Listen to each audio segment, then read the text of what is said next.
Bom, pessoal, boa noite a todos. Agora boa noite oficial. Saudei alguns que chegaram um pouquinho antes, chegaram no horário. Meu nome é Jefferson Carvalho, sou diretor da Trade. Estou juntamente aqui com Daniel Tonon, parceiro nosso da Compliance Design, que está desenvolvendo esse trabalho conosco. Nós vamos dar início hoje, agora, na realidade, no dia 1 de fevereiro, às 19 horas, ao nosso webinar ISO 31000 e a gestão de riscos aplicada nos setores público e privado.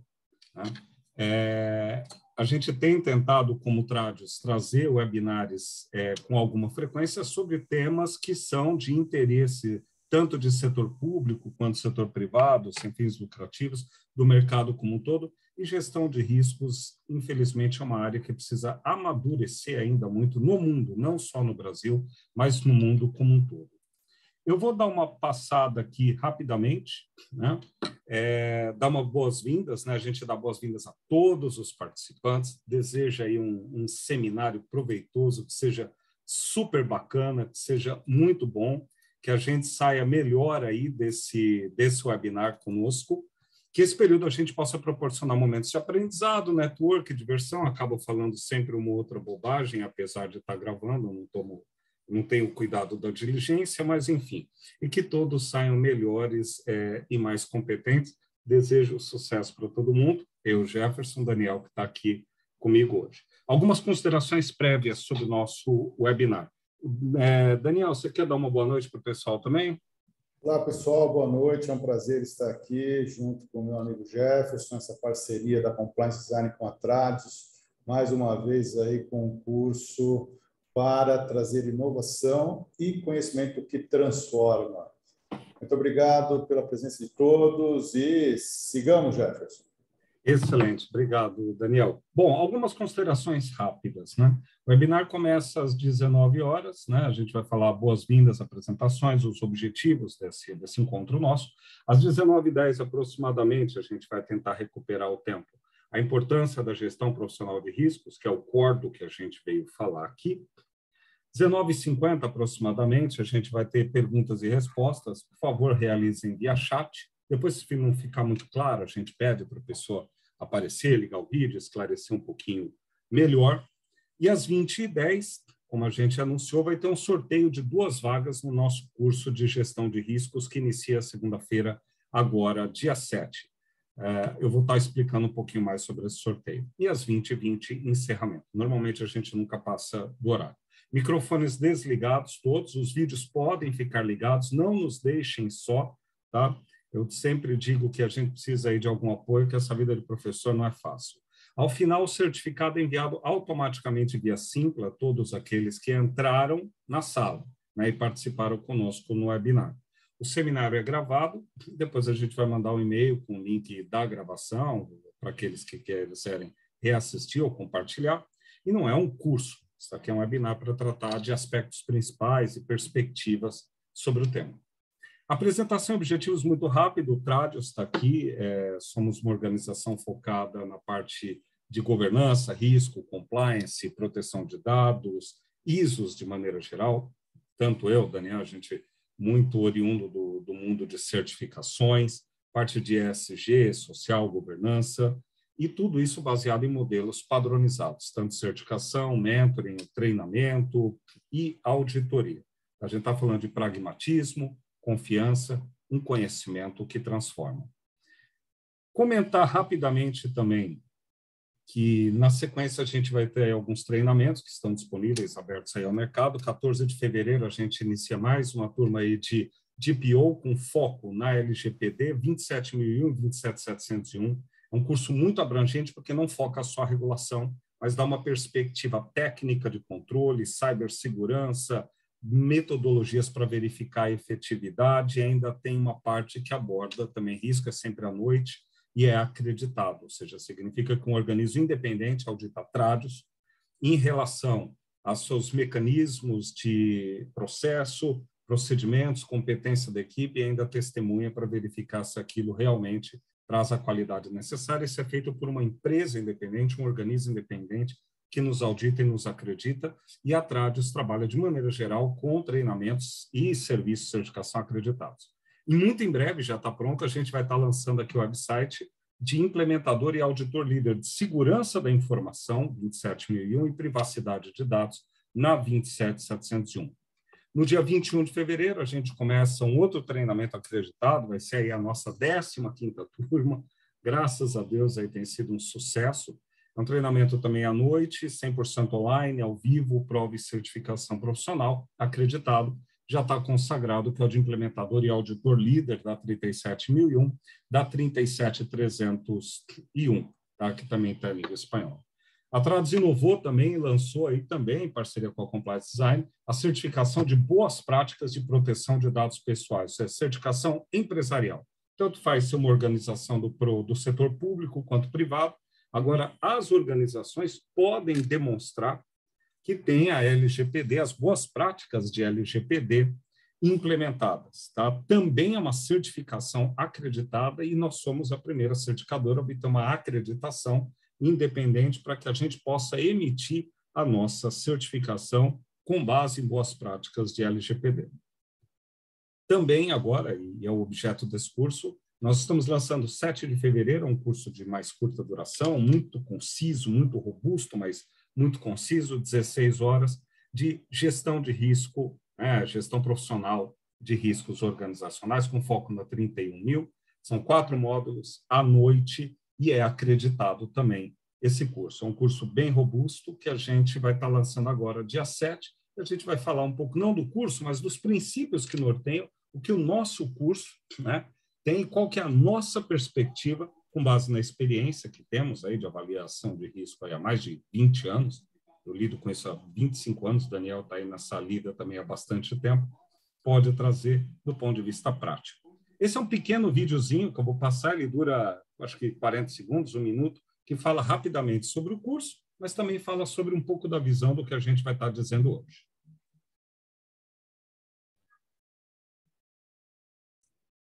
Jefferson, não está chegando o som para mim. Ah, não está chegando? Só um instantinho. Não é por que ele não está chegando? Para um pouquinho o compartilhamento e clica naquele compartilhar com som especial à esquerda, na parte inferior. Então, só um instantinho, por favor.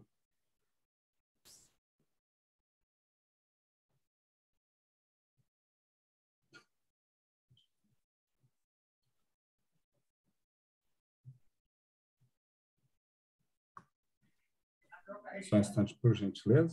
Senão eu vou pular isso daqui, a gente vê isso daqui depois. Tá? Isso daqui é o de menos. A gente vem aqui.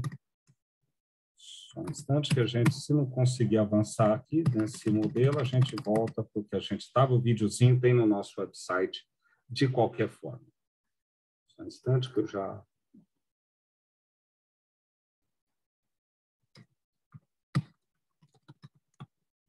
Ok, me perdoe.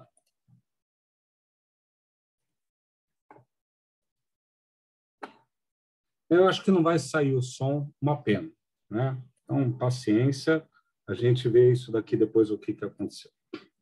Mas, de qualquer maneira, esse daqui é um vídeo que está no nosso website, que a gente fala um pouquinho sobre o curso e sobre o modelo aqui de certificação. Mas eu posso avançar. Bom, me apresentar rapidamente, Jefferson Carvalho, está aqui meu currículo resumido, sócio da Trados, conselheiro certificado, assessor da ABRAC, que é a Associação Brasileira de Avaliação da Conformidade, por 20 anos gestor em certificadora acreditada, né?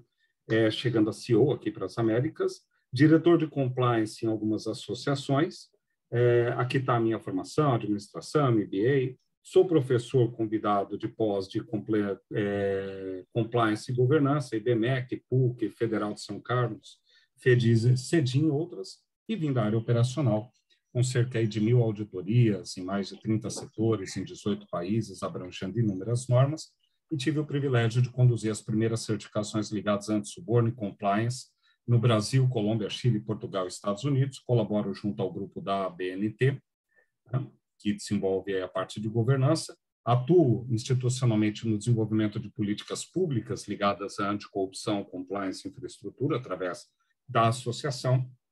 e tive o privilégio aí de participar de algumas obras, inclusive algumas junto com o Daniel, né, que estão aqui. Quem quiser, baixa lá nas redes sociais e consegue baixar e-books, artigos e o que quiser mais. Daniel Tonon, né? Pode se apresentar, Daniel, por favor. Bom, vamos lá.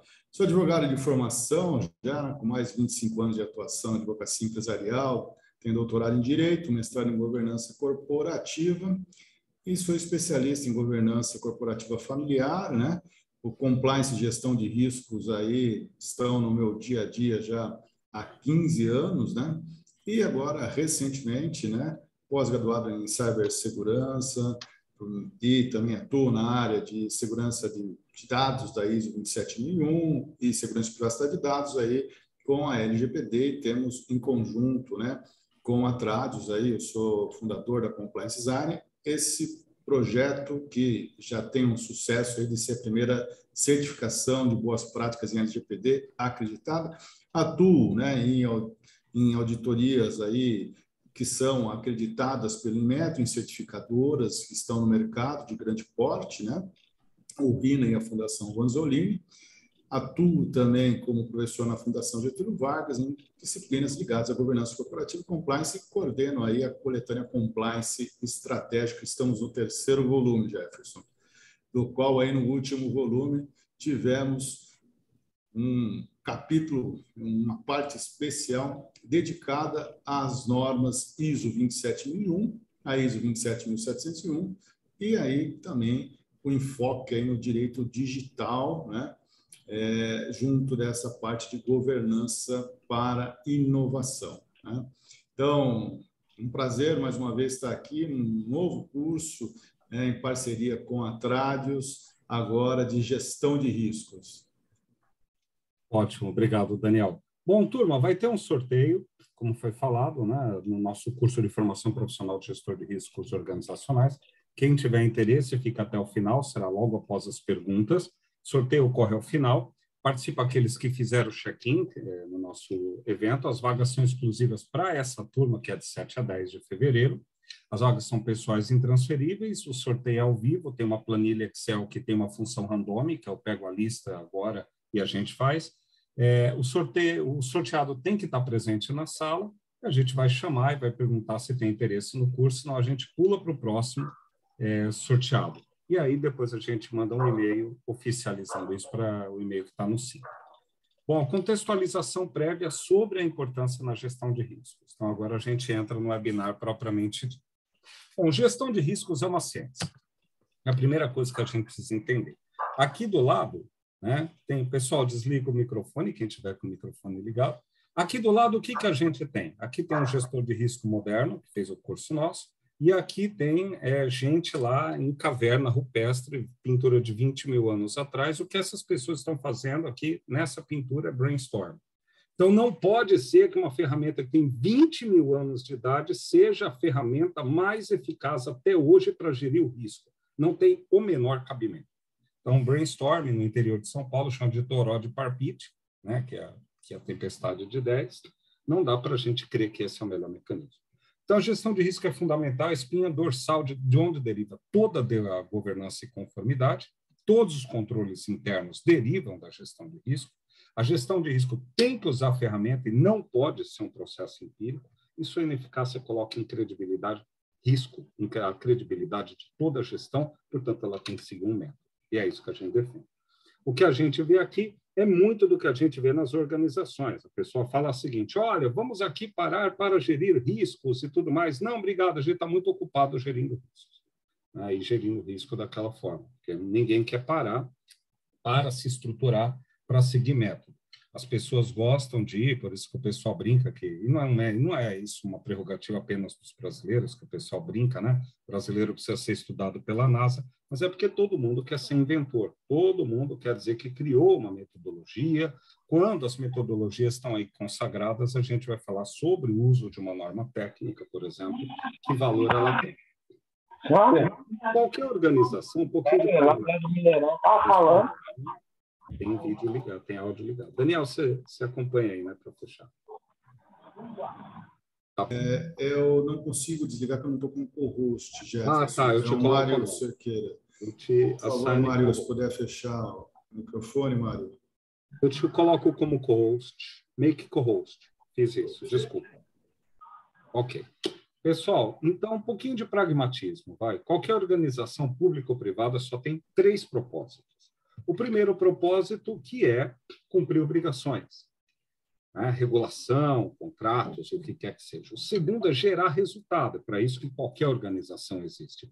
Mas tudo isso pode ser ameaçado em função de riscos que podem comprometer essas 2 obrigações, esses 2 princípios ou propósitos principais, que é cumprir a obrigação, gerar resultado. O risco está sempre ali na espreita. Outra coisa que a gente precisa entender, então, toda organização só tem 3 obrigações. Qualquer coisa mais que isso, pode saber que é bullshit. Um conjunto de regras, cultura de compliance, cultura, tudo isso é fantástico, é fundamental para criar um ambiente favorável à conformidade, mas isso não muda a hipótese da falha ou do dolo. Não muda a hipótese. A gente tem que se proteger. O indivíduo tem lá um código de ética, é top, é bacana, mas o indivíduo disposto a praticar irregularidade não vai mudar o coração dele por causa disso. E eu sim, se a gente vai falando de outros riscos, porque a gente vai dizer aqui que essa metodologia pode se aplicar a qualquer natureza de risco, risco de engenharia, técnico, ambiental, saúde, segurança, tributário, compliance, o que quer que seja. A verdade é que você simplesmente escrever uma regra e dizer essa é a regra não funciona sozinho. Porque se leis fosse suficiente, não haveria crime. É um absurdo a gente pensar que só porque a gente conceitua que algo tem que funcionar ou determina que tem que funcionar, que vai funcionar, que não vai. Então, não adianta só escrever comunicado, cumpra as regras. Nesse sentido, saber que os controles estão efetivamente assegurando que os riscos, lá, os bichinhos, estão lá dentro da jaula, é fundamental. Tá?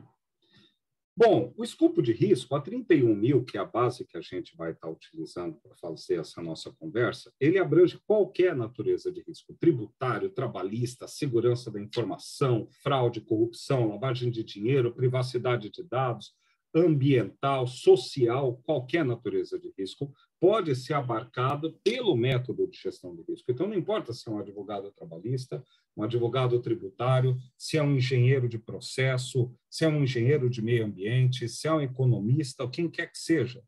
A verdade é que pode usar essa metodologia em qualquer natureza de risco. Então, você pode usar para qualquer um, por exemplo, abranger um sistema de gestão para riscos de não cumprimento de requisitos de corrupção. Falar um pouquinho também sobre a governança, que sempre se fala aí, por que é importante ter uma gestão de risco? Eu vejo as pessoas falando, não, a boa governança. Né? De tempos em tempos, as pessoas apostam em alguns, eu não vou chamar de clichê, mas apostam em alguns super-heróis da gestão. Né? E o super-herói hoje é a governança e o ESG. Né? É fantástico isso. Mas, de qualquer maneira, a gente esquece o basiquinho. O basiquinho é risco, turma. Então, o que é a governança? Eu tenho aqui uma organização, isso vale para público e privado. Tá? A gente faz a analogia dessa forma. Alguém bota dinheiro, vamos fazer uma analogia como se fosse um privado. Tem dinheiro lá. Fala assim, pô, isso daqui dá resultado, eu vou colocar dinheiro. Então, essa organização faturava 5 milhões, né? E aí ela, agora com dinheiro, ele ficava lá pensando 1 milhão de anos se ele comprava aquela máquina de 1 milhão de reais, mas na hora que alguém injeta 50 milhões ali dentro, o bichinho vira um bichinho feroz, ele fica ousado, né? E ele compra a máquina de 5 milhões. Né? E o cara fala, não, negativo. Não quero que você use do seu jeito, eu quero que você use o dinheiro do meu jeito. Que agora eu tô... Só que eu não sei fabricar parafuso. Então, meu amigo, eu não quero, né? Eu não quero operar essa empresa. Eu vou criar uma coisa chamada conselho. Eu, de dentro do conselho, eu só quero emanar as estratégias de como vai usar o meu dinheiro. E, a partir daí, só que eu não estou na operação, tem o CEO, que é o cara que operacionaliza e tem que dar os resultados esperados. Só que no meio, e aí você ainda tem as partes interessadas, no meio disso, você precisa de transparência e prestação de contas. Só que nada disso adianta se eu não gerenciar o risco. De que adianta eu ter relatórios que mostram o desempenho, por exemplo, em questões ambientais? Olha, eu não tive nenhuma multa ambiental. Não ter nenhuma multa ambiental significa que você está numa operação segura, do ponto de vista ambiental? Não. Não significa, eu quero saber o grau de segurança da minha operação ambiental, e para isso eu tenho que conhecer meus riscos. O mesmo vale para financeiro, o mesmo vale para tributário, o mesmo vale para ambiental. Isso como monstrinho, que eu preciso saber que se ele está sob controle ou não. Sem gerir riscos, você não consegue fazer governança. Isso é impossível. Eu convido aqui o Daniel para poder falar um pouquinho sobre a parte de gestão de riscos da ISO 31000. Dá uma breve introdução aí para a gente. Daniel, por favor. Vamos lá, então. Pessoal, bom, por que se tem aí uma criação de uma norma ISO específica para um sistema de gestão, né? Por que se padronizar aí o sistema de gestão de riscos, né? Bom, primeiro que não havia um modelo consolidado, né? As normas ISO servem exatamente para entregar essa norma standard, esse padrão, esse modelo aí que é debatido, que é comum, né, consolidado após interesse global de padronizar, né? Então, é isso que justifica a criação de uma norma ISO para a sociedade como um todo. Quanto tempo leva criar uma norma ISO? Aproximadamente 3 anos ou mais, né? São 35 países discutindo, delegações desses 35 países. O Brasil, inclusive, participou da ISO 31000 e de outras ISOs, né? E nós temos pelo menos 3 grandes etapas antes da publicação da norma internacional, né? A primeira etapa que vai entregar todo esse envolvimento das partes interessadas e que dá o suporte para essa legitimidade, né, das normas ISO, são as minutas de trabalho, né? Então, a minuta de trabalho já determina ali o que será discutido, a razão de criar, o que terá como objetivo, né, essa norma que está em discussão. Passa a evolução para uma minuta de um comitê, um draft internacional, para só ao final ser publicado uma norma ISO, né? Bom, e depois publicou. Bom, a implementação de uma norma ISO no Brasil, que é um país membro, né, ela tem todos os acordos, né, e todos os certificados.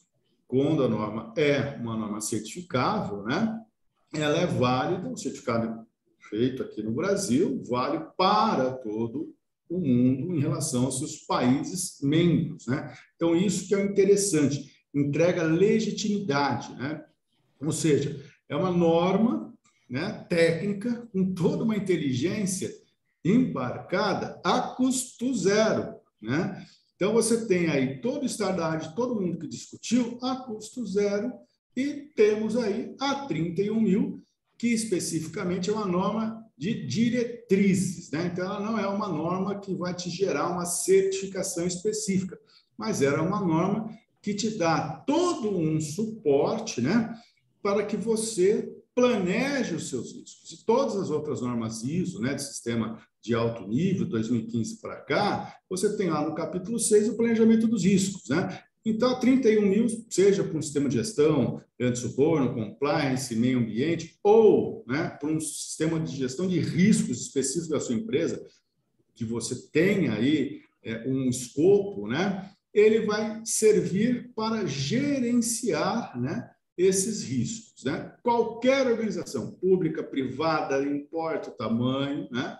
E o grande X da questão é que ela tem o propósito de criar e gerar essa proteção de valor, né? Então, o centro dessa norma é a criação e produção de valor, né, que você depois caminha, né, para girar o ciclo, né, no sentido horário, né, melhorando o desempenho, encorajando a inovação e apoiando o alcance desses objetivos, os objetivos que você teve planejando para mitigar esses riscos que foram identificados, né, foram tratados, e agora esses riscos estão ali num limite, como a gente vai discutir, do que a organização aceita como algo para desenvolver as suas atividades, né? Então, sempre nessa criação e produção de valor, né, é um desenvolvimento, um conjunto aí todo integrado, com uma estrutura abrangente, personalizada, tem que ser uma norma inclusiva, né? Então, quer dizer, eu tenho que conhecer todas as partes interessadas, né?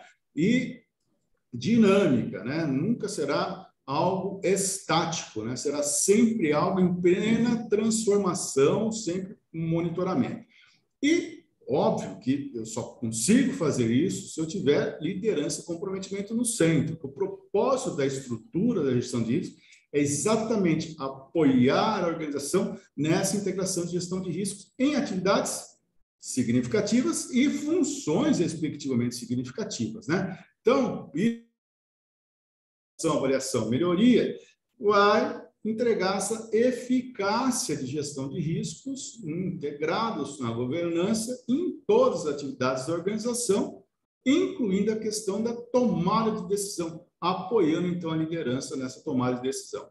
E o processo de gestão de riscos, né? Então, definindo escopo, contexto, critério, né? Essa aplicação sistemática envolve procedimentos, né? Que são aí de comunicação entre as partes, estabelecimento do contexto interno e externo, avaliação do tratamento, monitoramento, análise crítica, registro e relato, né? E as suas fases, né? Dentro desse processo de avaliação, identificar, analisar, avaliar, então, isso com toda a sua importância, com critérios, com metodologia, tal como nós vamos comentar. E entrego para o Jefferson para comentar sobre as principais falhas, né, Jefferson, em relação à gestão de risco. Obrigado, Daniel. O que a gente vai tentar trazer aqui, pessoal, é justamente o pulo do gato, né? Ou seja, aquilo que a gente tem observado que tem colocado, que tem minado a capacidade das organizações de fazer uma gestão de risco apropriada. Então, isso daqui é fruto do nosso aprendizado prático, né? Ou seja, o que a gente tem visto nas inúmeras empresas, eu tive a oportunidade de fazer mais de 1.000 auditorias de certificação e ainda continuo apoiando empresas, o Daniel idem, então a gente tenta trazer um extrato e é o que a gente busca corrigir ao longo daquele treinamento que nós comentamos que inicia dia 7. Então, é um treinamento que não tem a visão estritamente de passar um conteúdo teórico, mas principalmente se aproveitar do aprendizado prático e preventivo, no sentido de preparar as pessoas para não, mais do que fazer certo, não cometer as falhas que são históricas na gestão de risco. Então, primeiro item que vale a pena a gente comentar é justamente a identificação do risco. Então, na identificação do risco, o que a gente tem percebido? O pessoal não realiza pesquisa prévia. O pessoal quer adivinhar risco, quer identificar risco na raça. Isso não existe. Na verdade, o correto é você fazer uma pesquisa de literatura. Quais os riscos que normalmente esse mercado tem? Buscar relatórios de entidades, processos, indicadores, informações prévias do seu próprio processo, de benchmarking de mercado, informações em mídia, disponível na internet, e aí montar um checklist de risco. Porque esse checklist, com certeza, vai conter o 80-20. 80%, os 20% de riscos, os 20 riscos que acontecem em 80% dos casos. E aí sim, o que você vai ver no processo. Então, você estudou os riscos daquele processo. Aí sim, você vai para a área, conhecedor dos riscos que normalmente acontecem naquela natureza de organização e vai ver se eles estão presentes. Você não vai chegar lá na área de mão abanando e começar a procurar risco. Isso é loucura, né? Então, a gente tem percebido que muitas vezes falha nisso. Não utilizar equipe multidisciplinar. Pessoal, a gestão de risco, ela precisa, a equipe multidisciplinar pode ser de 2, não estou dizendo que tem que ser um monte de gente, mas tem que conter o quê? Gente que conheça do processo e da operação. Gente que conheça da regulação, se for aplicável. De metodologia, gente que tem um treinamento em gestão de riscos e é capaz de aplicar o método em independência, né? A gente tem que assegurar que tenha gente competente, seja um processo inclusivo, como o Daniel colocou bem, porque os processos, as áreas têm que participar disso com regularidade e tem que ser independente. Pessoal, o objetivo é evitar que a análise de risco trafegue entre a miopia, que é quando o risco não é visto, e o conflito de interesse, que é quando não se quer que o risco seja visto.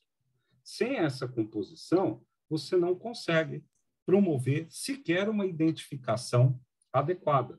Se a gente pegar o mesmo processo e colocar hoje 5 equipes de gestão de risco para analisar, você vai ver que não vão identificar os mesmos riscos, que é o caminho que a gente vai percorrer aqui na Binar. não vão avaliar da mesma forma, não vão definir quais são significativos igual, não vão conseguir determinar o evento da mesma forma, por conseguinte, o controle é distinto e a gente tem um grau de dispersão que não é aceitável em qualquer processo. Você não precisa ser engenheiro para entender, ou estatístico para entender que o grau de dispersão significa que o resultado não é adequado. Daniel, quer fazer algum comentário?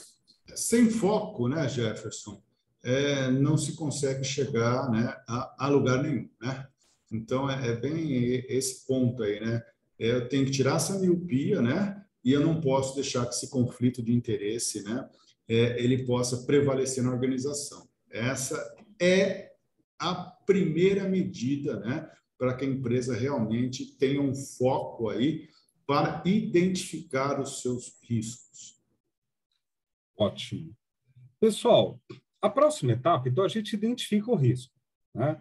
Primeiro que o pessoal vai fazer identificação de risco, eu nem coloquei aqui, tá? Sem mapeamento de processo. Aí sim é um exercício de elucubração e oracologia fantástico, né? Porque a primeira coisa que a pessoa de compliance ou de risco ou de processo tem que ter é um mapeamento, senão você não tem uma sequência sequer para identificar o risco. Mas isso não é nem a gente parte do pressuposto que esse troço está lá. A próxima etapa é avaliar o risco. Por quê?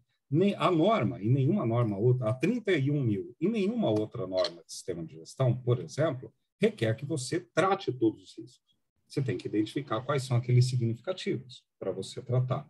Então, você tem que ter um método de avaliação. Qual que a gente vê como falha, em geral, nos processos de avaliação? Não levanta o contexto organizacional. Ai, gente, que preguiça. Você chega lá para a equipe de gestão de risco, por exemplo, você fala assim, você tem um histórico aí do faturamento da organização? Você tem um histórico aí de quantas multas, em quais áreas essa organização já tomou multa? Você sabe quem são os principais clientes dessa organização? Você sabe o grau de competência que as pessoas dentro da organização têm? Você sabe qual que é a visão dos stakeholders? Você tem um histórico médio de desempenho dos processos? Você sabe a visão das partes interessadas? Você tem aí o mapeamento de todos os processos? Se você não tiver isso, como é que você vai determinar o apetite a risco? Você sai copiando planilhinha de internet, pegando lá e pegando esses famosos heatmap que a gente conhece, que não tem nada de errado, tá? Mas pegando um heatmap padrão e querendo adaptar esse heatmap à sua organização, é lógico, desmistificar um pouquinho. O que é apetite a risco, que o pessoal tanto fala, né? E apetite a risco é essa bolinha aqui. É o ponto no heatmap, que é essa tabelinha aqui, que o pessoal chama de heatmap, o mapa de calor, né? Que é o ponto em que a organização, a partir daqui, para mim, ele é significativo e a partir daqui eu quero estabelecer controles. Isso é apetite a risco. Agora, como é que eu vou posicionar essa bolinha se a minha organização, eu não fiz esse levantamento, né? Eu já tive empresas que, você chegar, por exemplo, risco na área de compliance, eu perguntar para o compliance officer, se o compliance officer sabia quanto a empresa faturava, ele falou, eu não sei. Peraí, cara. Como é que você define um apetite a risco? Né? Criar uma indústria de risco, que é o que? Acreditar que todo risco tem que ser controlado. Gente, tira esse peso do coração. Você identificou 50 riscos, tem que definir um apetite bom para chegar em 5, 6, que de verdade. Você não vai fazer nada ilegal. O fato de você não colocar um risco como significativo não significa que aquela operação pode correr solta ou que você vai deixar de cumprir a regulação.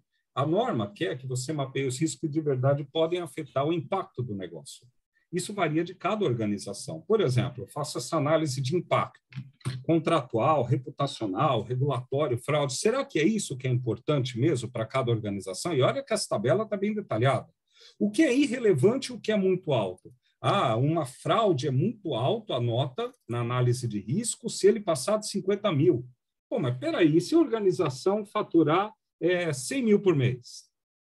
E se eu organizar, de repente é 1.000 que é muito alto, 10.000 que é muito alto. Se a organização faturar 5 bilhões por mês, esquece, 50 mil é dinheiro, mas será que isso é o muito alto para o apetite? Isso justifica estabelecer um controle mais rígido? Isso o tempo também vai dizer, que aí a gente vai ver a eficácia na gestão do risco. Daniel, você tem algum comentário? Então, se me permite aí, Jefferson. Temos aí 10 a 15 minutos, Daniel, para a gente não, se me permite, né, enchendo essa tela aí, os outros itens que você colocou no slide, né, é aquela grande questão, né? Eu preciso sim ter um retrovisor, né? Então, eu preciso olhar para o que já aconteceu, né? Eu tenho meu farol baixo, é aquilo que não tem aqui uma significância, né, tão grande, né? E eu vi que a severidade, essa frequência não é tão alta, né? Mas eu preciso ter farol alto, aquele farol bem alto para aquilo que é algo que me está expondo ali a algo extremamente acima do que eu defini como um risco aceitável. Então, aí eu modulo meu apetite a risco, né? Meu retrovisor, meu farol baixo, que eu não vou conseguir realmente, e eu estou aceitando aqueles riscos, ou vai ficar muito mais caro mitigar aquele risco, e o meu farol alto para onde eu estou ali com foco na minha gestão de riscos, né? Aqueles significativos onde a severidade aí tem aí um impacto no dia a dia da organização, né? Exatamente. Se não tiver impacto, não adianta. Então, definir esse apetite também é ciência, gente. Precisa de muito dado, muita informação, né? A próxima etapa que a gente vê que acontece, na verdade, o problema não é que vê que acontece, é que nunca vê que acontece. Infelizmente. É muito raro você ver uma planilha de risco que tem a coluna evento ou causa raiz, né? O que isso significa? Gente, eu tenho um buraco. Um buraco é qualquer dano causado, um problema, um tributo não pago, um acidente de trabalho, uma contaminação ambiental, uma lavagem de dinheiro, uma fraude, uma corrupção passiva, uma corrupção ativa, danou-se, aconteceu. O que é a definição da própria ISO 31? E o pessoal esquece dessa percepção técnica. Turma, risco é o efeito da incerteza. O risco é o efeito, o risco é o buraco. Risco de ter buraco na via. Isso é o risco.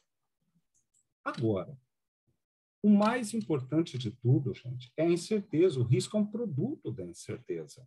A incerteza é como é que uma porcaria de um buraco aparece lá. Por que buraco aparece lá?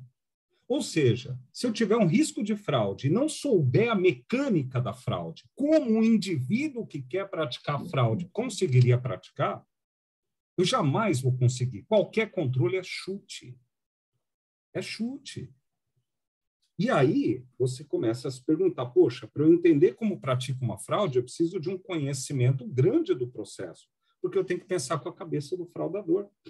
Para eu entender como um buraco na via acontece, eu também tenho que ter um conhecimento grande do processo, porque, do contrário, eu não consigo evitar o aparecimento de buraco. Para evitar uma lavagem de dinheiro, eu tenho que ter um conhecimento de como alguém lava dinheiro. E conhecer os meus processos para entender como, dentro da minha organização, aquele indivíduo conseguiria lavar o dinheiro. Eu preciso, se for saúde e segurança, entender muito bem de processo, entender de comportamento, entender os meandros da minha atividade, senão eu não consigo imaginar como o indivíduo que está executando uma tarefa poderia se desvencilhar do controle. Não usar, não prender o equipamento, não usar o EPI. Eu tenho que pensar essas hipóteses. Tem que tratar todas? Não, mas para todos os riscos significativos eu tenho que fazer um estudo, isso chama estudo. Eu tenho que conhecer profundamente o processo para identificar os mecanismos de como aquele risco se manifestaria. Do contrário, tudo é chute. E aí a gente tem que evitar os deuses do Olimpo do risco, né? Aquela equipe que fica lá dentro de sala analisando o risco. Eu já fui em várias empresas que eu chegava para o gestor de TI e falava, cara, como é que foi a análise de risco aqui no seu processo? Me diz aí como é que foi o desenvolvimento. Ele falou, não, a equipe de risco mandou a planilha de risco para mim já pronta. E o quê? Aí eu fui falar com a equipe de risco, eu falei, mas tinha alguém da área de TI? Não. Tem alguém da área de TI nessa equipe de risco? Não. Falei, gente, então como é que vocês analisaram o risco? Né? E aí vem outro problema. A análise de causa também usa ferramentas, gente. Ferramentas simples, como 5 porquês, como o diagrama de Chikawa, e para isso tem ISO, a 31010, tem ali 70 ferramentas de análise de risco, gente. Está tudo já pronto. Qualquer tentativa de desenho de controle é fragilizada se não entender o mecanismo do dolo ou da causa, ou da falha. Que pode ser um risco operacional, que não, por exemplo, na área ambiental, que não necessariamente é dolo. mas pode ser uma falha do sistema, do equipamento, lembrando que a 31 mil pode se aplicar a qualquer natureza de risco. No caso, por exemplo, de compliance, infelizmente, muitos estão ligados a dólar, a intenção em praticar o risco. Daniel, você tem algum comentário? Então, Jefferson, isso é muito delicado, né? Até nos dias atuais, com tudo isso que a gente está, né, vendo aí de ocorrências, né, de danos por causa de eventos naturais, né? Então, isso é fundamental, né? Porque há causas que são identificadas não sendo causas, né? Então, é exatamente essa questão, né? Esse meu evento, onde eu posso identificar essa causa raiz para que ela não volte mais a acontecer e que eventos similares também não tenham, né, essa causa raiz aí novamente proporcionando, né, que aquele risco que teoricamente teria sido mitigado, né, não foi mitigado, né? Ele se transformou, tirando todas essas exceções, né, de causas naturais, né, ele se transformou ali, infelizmente, numa consequência. Exatamente. A próxima etapa, turma, é o controle interno. O que a gente tem visto de falhas na definição de controle interno? É tentar adivinhar o controle, ou seja, definir um controle sem identificar o evento. Porque, ao contrário do que se pensa, controle interno, a gente até brinca, deveria ser a etapa mais simples da gestão de risco. Porque o controle interno é simplesmente a antítese da causa. A partir do momento que eu faço um estudo de processo e eu consigo entender como um indivíduo que quer, ou um equipamento que pudesse falhar, um processo que pudesse falhar, conseguiria acontecer, está fácil. Eu vou lá e defino mecanismos para evitar que aquele evento, por isso que a ISO 31000 chama de evento, aquele evento ocorra. Pronto, fica fácil. Agora, eu também não posso chutar controle interno. Controle interno, gente, também exige pesquisa. Não é igual para cada organização. Você tem que pesquisar literatura, você tem que pesquisar manuais, relatórios de autoridades, publicações, que vão trazer estudos de caso, pega processos judiciais que aconteceram, você consegue identificar as falhas no controle, naquilo que não tiver coberto por sigilo, né? Tente buscar literatura que vai ali mostrar e encaminhar, porque você também, assim como você tem que chegar com um checklist de risco pré-pronto, você tem que chegar com um checklist de controles também pré-prontos, aderentes àquele mercado, àquela natureza, àquela indústria, aquele mercado, aquele setor. Porque aí você fez estudo, e aí sim, entendendo o cenário todo, você vai verificar qual que é o melhor controle a ser utilizado. Não vai na sorte, tá, turma? Ok? Por favor, não pode ir na sorte. Daniel, eu vou pular direto para o... se você me permite, eu vou pular direto para eficácia, e você comenta a eficácia, pode ser? Com certeza. Ótimo. E o último, turma, não menos importante, é a eficácia na gestão do risco. A gente desenha toda uma gestão de risco para ser eficaz.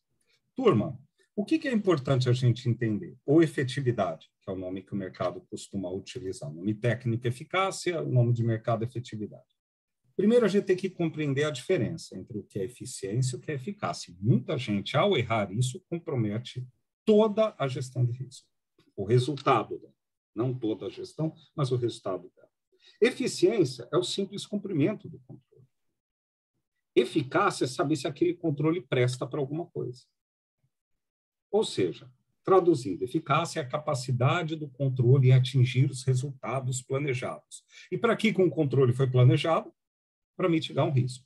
E a gente vê muita auditoria, muita avaliação, dizendo o seguinte, me dá aqui o seu procedimento, seu controle, deixa eu ver se você está cumprindo. Isso, me desculpem, turma, eu brinco que eu sou retórico, mas não prolixo. Então, eu não tenho, o Daniel é mais contido. Eu digo o seguinte, cumprir o controle beira a irrelevância.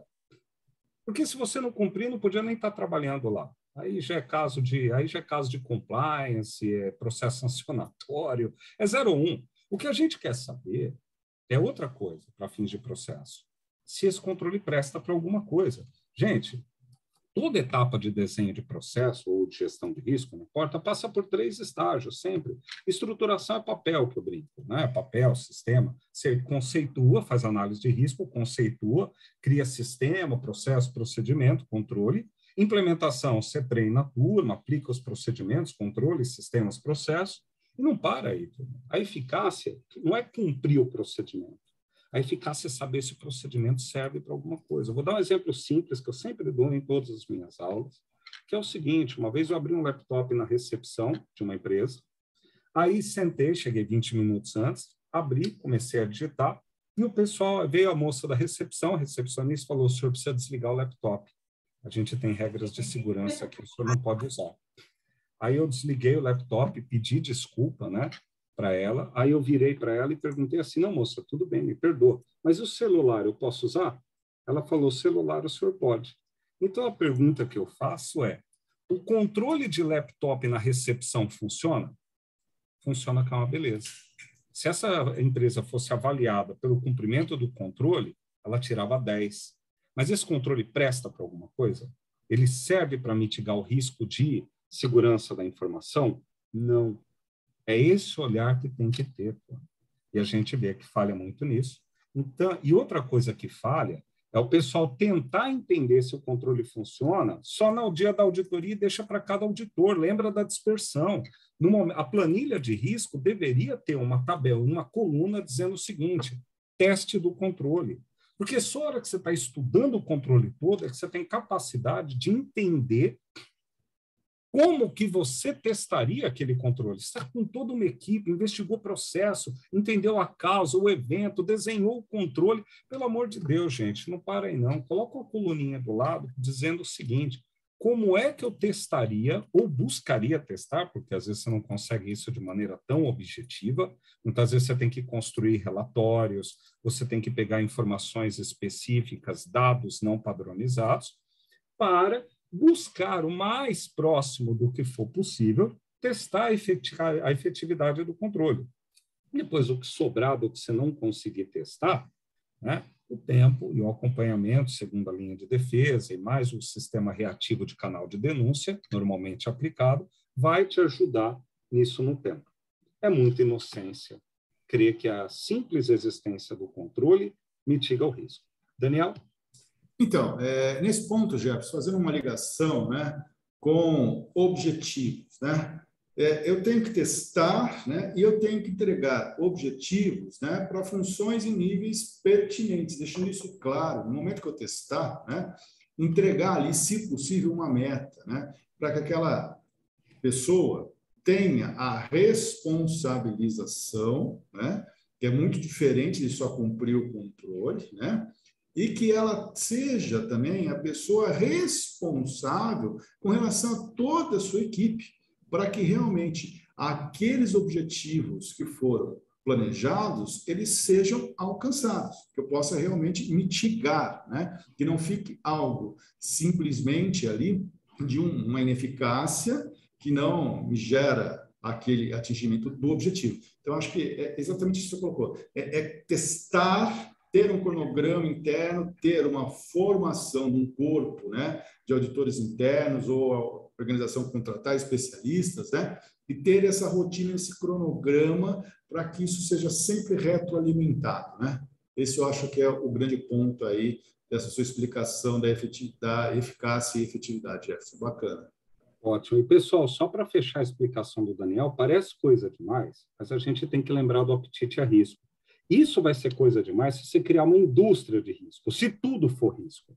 Se você desenhar um bom apetite a risco e chegar num número de riscos que esteja aderente ao apetite da organização, que não são muitos, aí sim você consegue e deve fazer um trabalho aprofundado para aqueles que são realmente relevantes. O que acaba banalizando a gestão do risco e desestimulando uma gestão com a profundidade que precisa, é essa indústria do risco, de achar que tudo tem que ser controlado. Não, não é assim. Né? Bom, as conclusões que a gente tira, ou que a gente sugere aqui, é que a gestão de risco deve utilizar método e ser realizada por gente competente. Né? É possível adotar um modelo reconhecido, que é a norma ISO 31000, é um padrão, o Daniel falou muito bem. O sucesso da governança, do compliance, de qualquer outro aspecto de gestão, depende da adequada gestão do risco, cada onde sai tudo, e fuja do empirismo. É o nosso recado. Eu vou passar aqui, obrigado a todos, aqui estão aqui os nossos nomes. Lá atrás o Daniel acho que colocou os contatos dele também, senão o Daniel coloca uma mensagem aí com seus contatos também. Ah, pois não. Sim, sim. Ok? E, pessoal, tá aqui, quem quiser nos adicionar nas redes sociais, Daniel Tonon, não tem outros, fica muito fácil de achar no LinkedIn.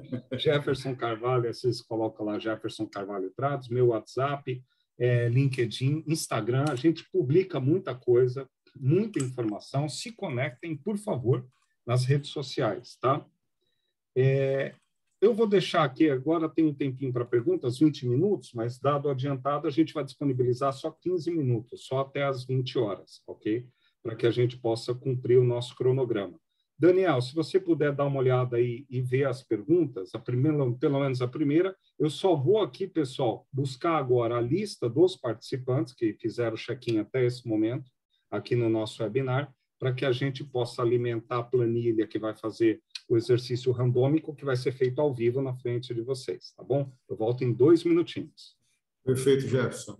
Bom, primeira pergunta aqui, né? Por que na 31.000 não tem foco na avaliação da eficácia dos controles, né? Veja bem, pessoal, a 31.000 tem sim de valor, né? Com a gestão de riscos, né?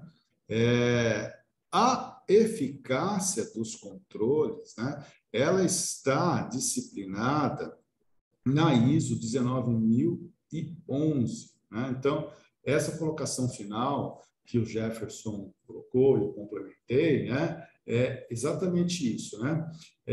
Eu tenho a efetividade quando eu consigo alcançar aqueles meus resultados planejados, né?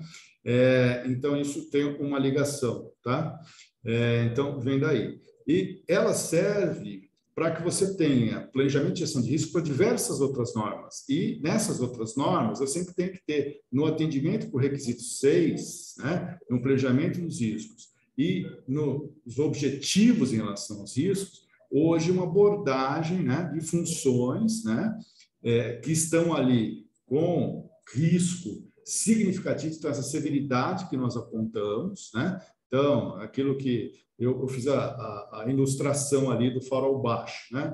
O farol baixo, o meu apetite a risco aceitou, né? Já o meu farol alto não aceitou. Então, eu tenho que selecionar, eu tenho que interagir com aquelas pessoas, que é o que a 31 determina, e eu tenho que estabelecer metas, né? Para que essa pessoa saiba que ela está sendo monitorada, essa eficácia não está só para o momento que for uma auditoria, não, ela tem que sempre estar ali em constante reporte e com o cronograma, né? Existem alguns sistemas, né, que já entregam isso no dia a dia, tá? Para que a organização sempre tenha uma pessoa responsável, risk owner, e que de tempos em tempos ela tem que dar o reporte, como é que ficou, como é que não ficou. Tá bom? Se não for assim, também dá para fazer no cronograma para ele. A segunda pergunta que eu tenho aqui é do André Luiz, eu acho que ele fez uma colocação, a falta de gestão de risco tem como identificação e controle de todos os riscos inerentes à operação da empresa, com muita certeza o risco irá se materializar. Perfeito. O exemplo é um risco climático para lavouras, né, prevendo que podemos incorrer no mercado aí com falta de mitigadores para esse risco, né? Concordo, né? Qual a opinião de vocês, né? André, assim, esse ponto aqui da sua questão, né, com relação ao risco climático em lavouras, né, tomate, cana, soja, como você colocou, essas incertezas, elas podem não ser tão incertas e, em alguns momentos, né, se eu já não trabalho com isso como uma incerteza, que é algo, né, que pode afetar o meu desempenho, né, que a incerteza ela trabalha nisso, mas assim, ocorre de tempos em tempos, no verão, né, numa determinada região, eu tenho que analisar esse meu risco, né, e no tratamento desse meu risco, eu tenho que contratar um seguro. né? Então, assim, não é que não existe mitigador, não existe um mitigador para causa natural, né? Mas eu tenho sim como ter um hedge, né? Eu saio para a questão da questão aí financeira, né? Então, assim, eu estou colocando milhões aqui, pode vir uma geada aqui em toda a minha plantação, vamos falar que eu sou dono de uma vitivinicultura, né? Todo aquele meu parreiral de uvas, centenário, é destruído porque nunca nevou, né? E tem a possibilidade de nevar? Tem, nós temos essa mudança climática. Eu tenho que buscar um seguro para isso, né? E aí eu tenho toda aquela minha safra objeto com seguro, né? Eu acredito que esse é um ponto aí, André Luiz. Deixa eu seguir aqui um pouquinho para a próxima. Desculpa, Elisângela Rangel, poderia falar um pouquinho sobre a diferença de perigo e risco? Ainda gera bastante confusão. Então, perigo é algo da certeza, né, que diferencia a incerteza do risco, Elisângela. E assim, na diretriz, né, que a ISO 31000 traz, né, ela te dá ali, né, tanta questão de você, na análise, identificar também oportunidades que vão ser pontos que a organização pode tratar de algo positivo, que é uma nova oportunidade, né, como essa questão de eu realmente delimitar, né, esse perigo, né, que já deixa de ser algo incerto, que é algo certo, uma pessoa ultrapassando uma determinada barreira, né? Então, é algo aí que, na gestão de riscos, essa confusão, para mim, acontece quando você não tem equipe multidisciplinar. Quando você tem equipe multidisciplinar, você tem aí a possibilidade de ter essa identificação, né? A Guadalupe, como combinar as funções de gestão de risco e funções de compliance nas corporações? A ISO segrega tais funções? Não, a ISO não segrega tais funções. O cumprimento das obrigações de compliance, né, ele está diretamente ligado com a minha identificação, né, com o que eu determinei de apetite a risco, o que eu não vou me expor, o que eu não vou aceitar de non-compliant, né, não vou aceitar não conformidades, não vou aceitar atitudes e comportamentos que me exponham aqui a algo que não é de acordo com a legislação, com compromisso, obrigações diversas que eu assinei em contratos, termos de ajustamento de condutas, porque todo o conjunto de obrigações de compliance, né, ele tem que ser respeitado, né? Então, a organização não tem que respeitar só a norma jurídica, ela tem que respeitar tudo o que ela tem em relação às suas partes interessadas, né? Então, desde a sociedade como um todo, em questão ambiental, social,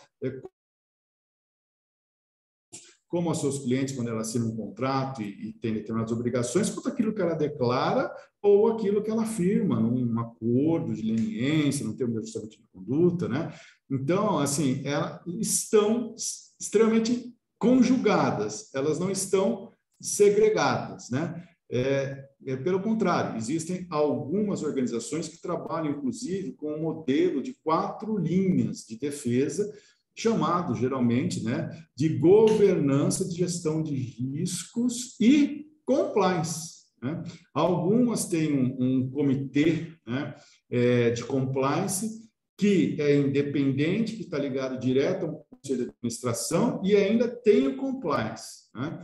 E outras têm um departamento que, junto com o compliance, com pessoas lá da auditoria interna, pessoas que são especialistas em riscos de determinadas áreas da organização, né? Pessoas com conhecimento de vivência comercial que é necessário daquela organização, elas formam esse conjunto aí de pessoas que estão nesse comitê de gestão de riscos e compliance, que pode estar abaixo daí do CEO, né? Então, tudo isso pode ser interligado, né? Com relação à lavagem de dinheiro que você comenta aqui, né? Na Colômbia, por exemplo, qualquer empresa que for contratar, né, você tem que fazer uma pesquisa da lista Clinton para ver se a pessoa tem ligação com o narcotráfico, seja empresa, seja pessoa física, né? Aqui no Brasil, eu costumo ilustrar que deveria ser criado a lista PCC, né, para poder identificar as empresas que lavam dinheiro, né, através, né, de empresas laranjas para uma organização criminosa, né? Então, a gente não tem, mas poderia ser uma forma, né? O Alexandre traz um outro exemplo aqui, né? Daniel, cheguei. Opa, Jefferson. E, assim, mais algumas questões aqui. Eu vou deixar essa última para o Jefferson. Aqui, quando um processo é novo para a organização e o benchmarking com outros entes é difícil, quais outras origens de informações para busca e identificação do checklist de risco? Vamos lá, Daniel. Você deixou mais difícil para mim, que eu tenho certeza que você estava no meio. Presente aqui para você. É isso que dá não ter governança o processo. O cara escolher as perguntas que ele quer responder, o cara que eu cheguei entregou a minha. É isso aí, eu vou ter que mudar esse parâmetro. Estou brincando. Bom, o que acontece? Na verdade, a ISO 31000 e outras normas utilizam o conceito de a melhor fonte de informação. A gente não tem necessariamente uma fonte ideal. Muitas vezes tem dados que há mercados que estão muito estruturados, como, por exemplo, que tem associações de mercado que publicam e que fazem estudos do mercado, e aí você vai ter relatórios detalhados sobre determinados comportamentos. Há stakeholders que estão muito abertos, né, e que até monitoram o desempenho daquele mercado, como acontece muito na área ambiental, né? Isso é muito comum. Você tem uma área de stakeholders, que são, por exemplo, ONGs, ONGs e outros, que estão ali monitorando e têm dados, né, detalhados sobre o comportamento ambiental de determinadas coisas. Assim como você tem para a área de segurança do trabalho, assim como você tem para a lavagem de dinheiro, assim como você tem para a fraude, né, que você tem associações, como a Associação Internacional de Auditores Antifraude. Mas você vai buscar o melhor dado possível. É óbvio que, ao esgotar as fontes de informação e chegar num nível de dado que é baixo para você ter um grau de segurança grande em relação ao checklist, aí você vai tentar trabalhar isso ao longo dos processos e, no final, na ponta do processo, você sempre vai ter a segunda linha de defesa, que são indicadores, resultados, monitoramentos do processo, no sentido de detectar de maneira preventiva algo que você às vezes não conseguiu identificar de maneira objetiva logo de cara, ou seja, um risco que não apareceu na sua planilha, mas o comportamento do processo, através do desenho de bons indicadores, começam a te alertar em relação a algo que te chama atenção. E em uma hora, talvez, como resultado, você vai encontrar esse risco. Ele vai aparecer para você, como pode aparecer na terceira linha de defesa, através de auditorias, como pode aparecer no ambiente reativo, que é o canal de denúncia. Ou seja, o sistema vai se retroalimentando com o tempo. O que a gente tem que ter uma boa estrutura, porque ele vai melhorando cada dia mais. Não dá para nascer perfeito. O que não pode é nascer empírico. É o que nós defendemos aqui. Tá? O que não pode é ser um processo empírico. Pessoal, chegamos na hora do nosso sorteio. Imagino que tem até mais perguntas, eu não sei. Mas, como a gente havia se comprometido a terminar por volta de 20h10, né, a gente vai partir para o sorteio. Daniel, posso aqui partir para o sorteio, Daniel? Opa, com certeza. Eu acredito que os nossos participantes de hoje, agradecemos a todos. Aqui ficamos com uma média de 150 participantes, né? Isso, bastante gente mesmo. Então, a gente vai agora para o nosso sorteio, só reiterar com vocês as regrinhas, tá? Para os que estão presentes. Que a gente havia falado no começo, mas nem todo mundo estava aqui. Haverá o sorteio de 2 bolsas gratuitas para o nosso curso de formação profissional de gestor de riscos organizacionais, com foco na ISO 31000. Ela ocorre 7 a 10, então essa bolsa é exclusiva para essa turma, ela não vai valer para outra turma. Por isso que a gente pede que, caso a pessoa seja sorteada, a gente vai perguntar aqui se tem interesse, tá, em receber a vaga, porque ela é pessoal e intransferível, não dá para transferir para outro. Eu vou abrir aqui uma planilha Excel que tem uma função randômica aqui de sorteio, tá? É uma função do Excel.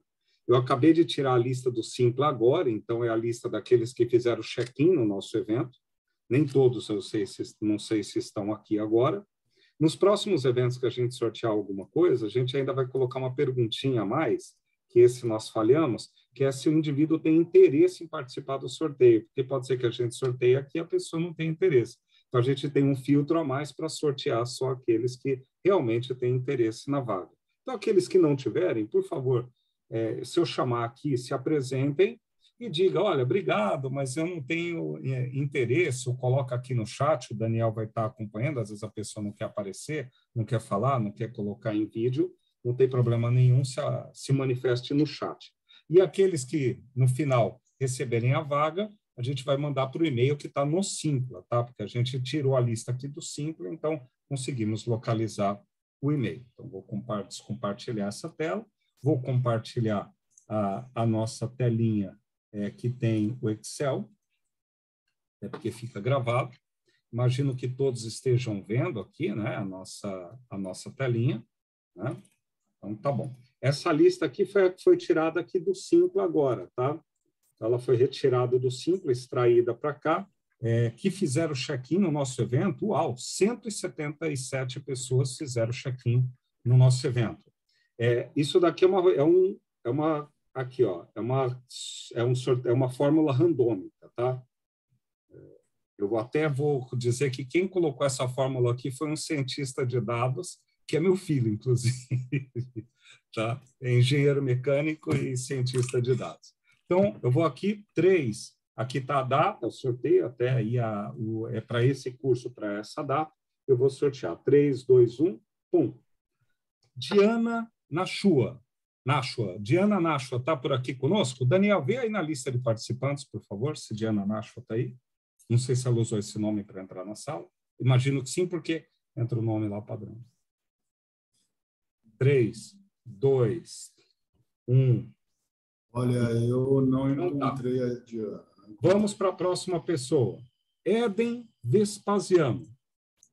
Quem que é? Visto o Éden, agora há pouco, hein, Éden? Cadê o Éden aqui? Cadê o Éden? O Éden está aí, ó. Até 5. Éden Vespasiano. O Éden está aí.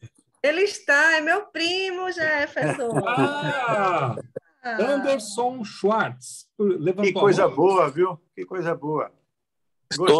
Gostei do nosso web aqui e da nossa conversa e gostei da oportunidade que vocês estão me dando aí no sorteio. Quero sim a vaga. Pode contar comigo. Ótimo. Então, Éden Vespasiano está confirmado. Agora a gente vai para a segunda. Anderson Schwartz levantou a mão. Isso. Foi sem querer. Então eu vou baixar aqui a mão, tá? Baixei a mão. Tá ótimo. Perfeito. Então, Éden, parabéns, tá, pela vaga. Ficamos muito contentes. Você confirmou o interesse. Então, enviaremos um e-mail para o e-mail que foi cadastrado no Simpla, confirmando a participação no nosso curso. Agora, vamos para a segunda vaga. 3, 2, 1. Raquel Auxiliadora Hattini, ou Hakini. Eu vou contar até 5. Raquel Auxiliadora Hakini. 1, 2, 3, 4, 5. Mesmo que você apareça de novo, Raquel, eu não vou poder conceder a vaga para você. Espera tá bom? aqui um pouquinho só. Deixa eu ver aqui, mais um minuto. Raquel, consegue abrir o microfone? Não. Bom, se não se manifestar, confirmando o interesse, eu vou ter que passar para frente, pessoal. 1, 2, 3, 4, 5. Raquel, não posso mais. Peraí, Jefferson. A Raquel está com o vídeo ligado. Ó. Não, mas ela tem que se manifestar. Olá, alguém escuta? Raquel, você está aí, Raquel? Estou falando, alguém está escutando? Sim, ela estava o tempo todo com o vídeo aberto também durante o nosso webinar, Jefferson. Você deu sorte, o Daniel te defendeu, Raquel. Raquel, você tem interesse em... Tenho sim. Então, você confirma a participação no curso, né? Participo, obrigada, viu? Adorei. Ótimo, pessoal. Parabéns para quem foi sorteado. Fico muito feliz. Aqui agradeço imensamente a presença de todos. Esse webinar ficará gravado. Os certificados serão enviados automaticamente via Simpla aos participantes, ok? Agradeço muito. Espero que o webinar tenha atendido a expectativa de vocês. Temos o nosso curso dia 7, para quem quiser se inscrever. Tá? Ainda tem algumas vagas. no nosso curso. Quem quiser compartilhar, podem compartilhar. A gente vai mandar um e-mail com os dados do curso para todo mundo que está aqui. Agradeço imensamente. Daniel, você tem algum comentário para fazer? Nós esquecemos de postar o link, né, para inscrição de quem desejar acessar, né, entrar no site da Tradius, né? Eu coloco aqui agora o link do curso aqui. Embora a gente mandou, turma, no convite que foi para vocês do Simpla, tem o link e a gente vai mandar também um e-mail a todos com o link, mas vamos colocar aqui o link aqui para todos. Pessoal, quem quiser copiar, eu acabei de postar aqui, tá? Vou postar mais uma vez, que estão entrando algumas mensagens, então vou parecer aqueles spam. Sabe aqueles robôs que ficam entrando e colocando mensagem aqui dentro. Pessoal, muito obrigado. Vou colocar mais uma vez o link e vou ficar aqui um minuto para quem quiser ainda. Quem quiser deixar nossa sala, fique à vontade. Vamos ficar aqui mais uns 30 segundos. A apresentação a gente vai estar avaliando, a gente não tem por praxe compartilhar a apresentação, mas tem por praxe compartilhar o webinar, o link, para que possa assistir novamente. Tá bom? Foi um prazer. Fiquem com Deus. Os ex-alunos, alunos atuais da Trad, aí também o Lucas aqui, né? E como é bom estar num ambiente que a gente pode dialogar, como é bom estar com o Jefferson, que conhece tudo aí de sistema de gestão, isso, né? Agradeço a presença de todos, uma excelente noite para vocês, um grande abraço. Pessoal, um grande abraço, 3, 2, 1, eu vou desligar aqui. Obrigado, turma. Sucesso a todos, tá bom? Até mais. Obrigada, um beijo. Obrigado, gente. Tchau, tchau.